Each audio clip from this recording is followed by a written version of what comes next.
За хэм хэмжээ бол одоо горим журам. Тэгэхээр захиргааны хэм хэмжээ тогтоосон актыг батлуулах үйл явц өөрөө хуулийн хүрээнд явагдах ёстой. Нэгэсэндээ бол өр нөлөөний судалгаа бид нэр хийдэг, хэрэгцээг нь тодорхойлдог. Тэгээ зардлын тооцоо хийгээд холбогдох байгууллагуудаас санал аваад захиргааны хэм хэмжээ тогтоосон актыг баталдаг. Ингээд захиргааны хэм хэмжээ тогтоосон актуудыг хууль зүйн дотоод хэргийн яамд бүртгэж авдаг.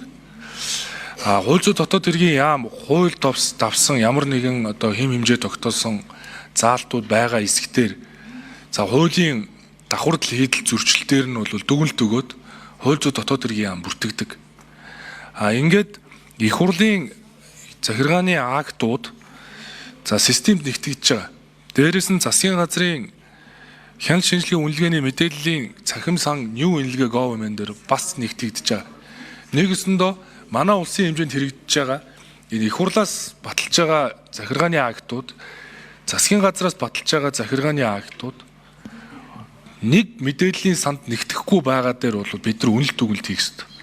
Тийм учраас сая эдийн засгийн хөгжлийн сайдын эрхлэх асуудалд энэ хяналт шинжилгээний үүрэг эрсэнтэй холбогдуулаад их хурл засгийн газар манай улсад одоо захиргааны хэм хэмжээ тогтоож байгаа нийт актуудыг системийг нэгтгэх ажлыг бид нэр ажлын даалгавар гаргаад эхлүүлсэн. Нэгт энийг нэгтгэх шаардлагатай байгаа. За хоёрт бол их хурлын байнгын ороо тогтоолууд гаргаж байгаа. Их хурлаас байнгын орооноос тогтоол гаргахад их хурлын гишүүд санал гаргаад ажлын хэсгээр ч юм уу санал гаргаад хийхэд үр нөлөө хэрэгцээ зардлын тооцооллуудыг хийхгүйгээр байнгын ороо шууд тогтоол гаргаад үүргэжүүлчихээр яг үнэндээ бол засгийн газар түүнийг нь хэрэгжүүлэхэд маш их бэрхшээлтэй байдаг. Тэгэхээр их хурлаас баталж байгаа энэ захиргааны хэм хэмжээ тогтоосон актууд ч гэсэн яг энэ хэрэгцээ, үнэлгээ, үр нөлөө, зардлын тооцоог бол давхар хийж батлагдж байвал эргээд энийг дүгнэх бололцоотой болж ирнэ. За эх жил ч гэсэн улсын жилийн төлөвлөгөөнд төсөв нийцсэн хэсэгтээ бид нар санал ороод. Яг үндэ улсын жилийн төлөвлөгөөнд 100% төсөв нийцэх бол маш их бэрхшээлтэй. Яагаад гэвэл энэ нөгөө хүслийн жагсаалт заримдаа болчиход байгаа жилийн төлөвлөгөө. Тэгэхээр 5 жилийн чиглэлийг батлах, боловсруулах үүрэг бол энэ удаагийн парламентэд дээрээс нь сая шинэ бүрдсэн засгийн газарт оногцоо. Ингээд 5 жилийн чиглэлийн гол онцлог бол бид нар хэмжиж болох хуйцаар л хийсэн.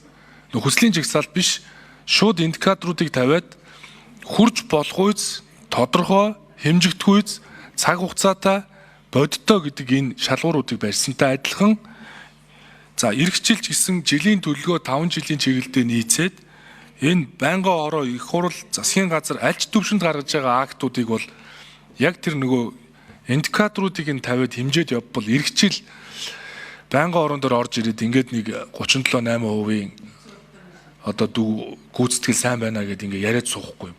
Тэгэхээр одоо бол худлаа ирэх байхгүй учраас бид нар яг бодит нөхцөл байдлаа л дүгнэж байна. Яг л ийм л байна.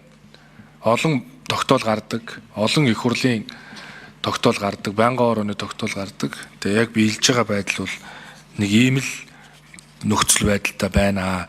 Дээрээс нь энэ дээр нэг зүйл хүчин төгөл одоо нөлөөлөд байгаа юу юм бэ гэхээр хууль баталсантай холбогдуулаад журам батал гэдээ үүргэжүүлждэг. Тэгээ журам батлах гад нэг журмыг хилцүүлээд өр нөлөөгөөс судлаад ингээ холбогдох байгууллага санал авсаар байгаад хэдэн сар алддаг. Тэгээ хүлгүү гараагүй олон хууль батлагдж байгаа. Тэгэхээр энийг одоо бид нэр хаана анхаарах ёстой. Тэгээ ариун зай гишүүнээ засгийн газар гүйцэтгэх засаглал бол их хурлаас ийм албан даалгавар авмаар байна гэж хүсэл тавьдгүй шүү дээ. Тэгээ өөртөө таарлцсан, өөртөө таалагдсан даалгавраа авдаг засгийн газар гэж юу аах вэ? Байнгын орооноос үүрэг өгүүл хэрэгжүүлэхээ л зүтгэж байгаа. Их хурлын тогтоолоор үүрэг өгүүл хэрэгжүүлэхээ л зүтгэж байгаа. Тэрнээс биш бид нар хууль тогтоох дээд байгууллагада наад өгөөд байгаа даалгавар чи үндэслэл бүхий биш байна. Бид нар ийм даалгавар авахгүй гэж хэлэхгүй шүү дээ. Тийм ирэх байхгүй. Тэгэхээр шатандаа энэ үнэлгээг нэгэнт засгийн газрын хяналт хэрэгжүүлэх хуулиараа бид нар авсан бол үнэлгээг нэгтгэе гэд бид нар эхлүүлсэн.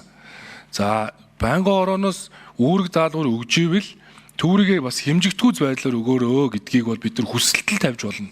Тэрнээс биш бид нар байнгын ороонд шууд нөлөөлөд наа чин бүрөөдөл байна, наа чин болохгүй гэж суух ирэх хаана байхгүй. Тийм учраас үүрэг өгөгдсөн бол хэрэгжүүлэхээр л ажилтдаг. Энэ эдийн засгийн хөгжлийн сайдын хувьар миний эрхлэг асуудал байгаа. Энэ хяналт хэрэгжүүлэх тогтолцоог бол өөрчлөх гээд 5 жилийн чиглэлийг бол хэмжигдэхүй зээсэн шүү. Дээрээс нь эргэжил бол үнэлгээнүүдийг нэгтгэнэ. Та ажлуудаа хийж байгаа л гэж хэлье.